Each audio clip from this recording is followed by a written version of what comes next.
Une colère et une tristesse. Colère parce que c'est un acte antisémite de plus, qu'une nouvelle fois, on vient s'en prendre aux Juifs de France. Et une tristesse parce qu'il y a une dimension très symbolique dans le fait de mettre le feu à une synagogue. C'est une manière de vouloir intimider l'ensemble des Juifs de notre pays, une manière de faire peser un climat de terreur sur les Juifs. Et évidemment, nous ne céderons pas à cela, mais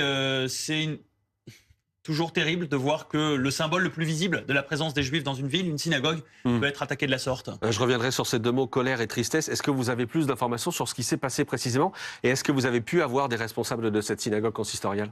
Je n'ai pas eu de responsable directement. Ce que je peux dire, c'est qu'il n'y a pas de blessés. Il n'y avait personne à l'intérieur de la synagogue à ce moment-là. C'est visiblement une tentative d'incendie, de ce qui nous est rapporté localement.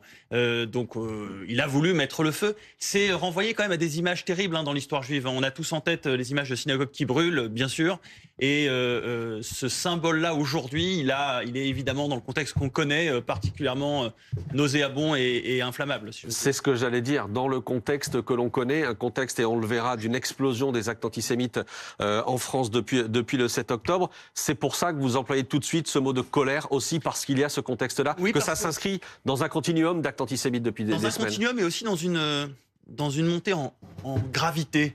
Ça s'inscrit dans une séquence où on a d'abord eu des sujets de tags antisémites. Rappelez-vous, il y a quelques jours, le sujet le mur des justes, voilà.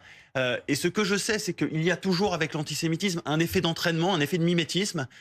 Chaque acte antisémite, quand on en parle, évidemment, génère derrière, au fond, de nouveaux passages à l'acte. Et c'est ce qui se passe aussi dans une séquence comme celle-là, malheureusement. De la colère aussi, parce qu'on se souvient que la semaine dernière, il y a eu le dîner du CRIF, que Gabriel Attal a donné, et on le verra dans un instant, notamment avec Laurent Neumann, les derniers chiffres des actes antisémites qui ont explosé de 300%.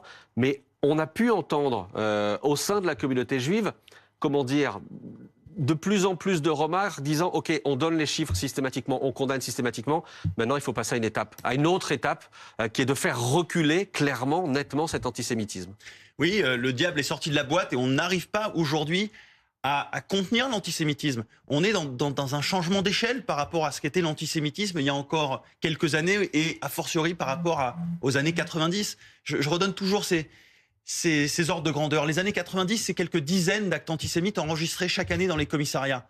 De 2000 à 2022, c'est quelques centaines par an. Et depuis 2023, on est en milliers d'actes antisémites dans l'année. Et on sera malheureusement cette année encore sans doute en milliers.